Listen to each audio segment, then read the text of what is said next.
Boy, Mark Driscoll, he sure gives me some good content. So I'm here to refute this message that he's got. He's waving that LGBT flag again, condemning other people. And y'all, that's not our job to condemn anybody, to judge anybody. And the people that him and his congregation, they're all sinners. They're no different in God's eyes than the LGBT community. None whatsoever. And if he thinks that taking your kids, or any one of you thinks that taking your kids to a private Christian school is going to help your children and not cause harm, you're wrong.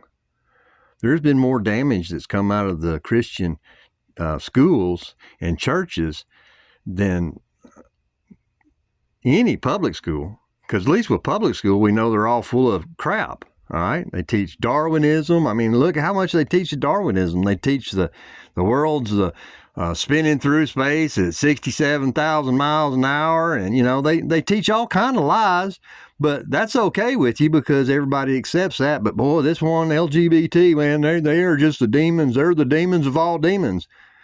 Well, unfortunately, that's been around since the dawn of time. It's not new. There's nothing new. And the only reason why people wave them flags and put them in their post is, one, they're either proud of them, or two, they're jumping on the bandwagon because it's controversial and they can get views. And the more views they get, the more money they make, right? Well, you got to pay attention to these people. You can't just trust them. You have to pay attention. And that's the same thing that goes with your kids, putting them in school. You don't just put them there and say, there you go, I'm pacifying the kids today, or, you know, you send them off. No, you don't do that. You teach them. We teach them as God-fearing parents. We teach our children God, the truth. Then it can only come from God. But let's go see what Solomon has to say. It says, rejoice, in Ecclesiastes 11.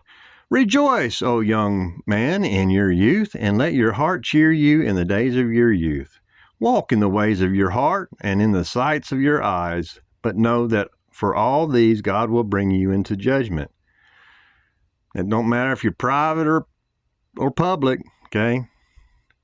Therefore remove sorrow from your heart and put away evil from your flesh. For childhood and youth are vanity. Remember now your Creator in the days of your youth, before the difficult days come. We're facing a difficult time, and instead of ministering to these people, sinners, all right, instead of ministering to them, you're judging them, and that is wrong. So yes, as parents, we should teach our youth to always stay in with the Father. Always. Keep Him in your hearts, your minds, your prayers, everything. But don't judge them. They're young. You got some young kid, he's thinking about youth. He's not thinking about what you're trying to teach. But come on, Driscoll. You're not proving anything that you're a hypocrite. That's all you're proving. You're judging others, and that's wrong. Just because you stand up there and you call yourself a pastor doesn't mean a hill of beans, buddy. It doesn't mean nothing. So everybody listen. When you are seeking somewhere for your children to learn and grow, start with you. You be the educator, and you allow them to go into and learn.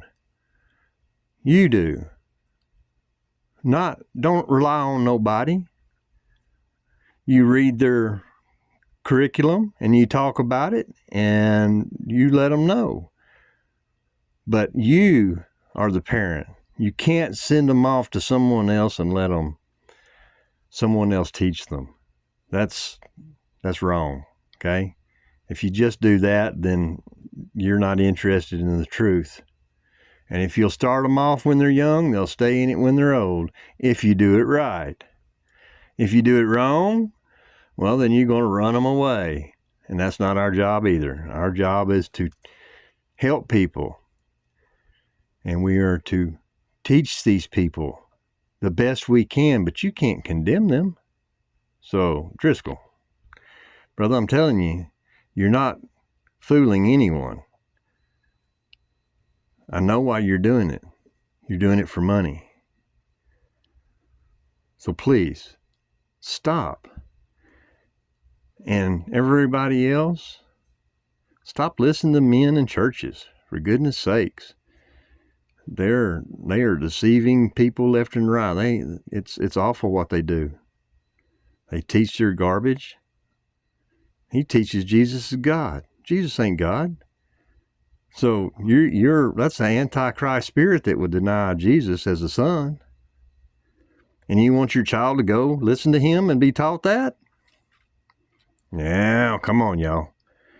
We can do better. We're in a spiritual battle right now. Y'all better prepare yourselves, because it's fixing to get rough.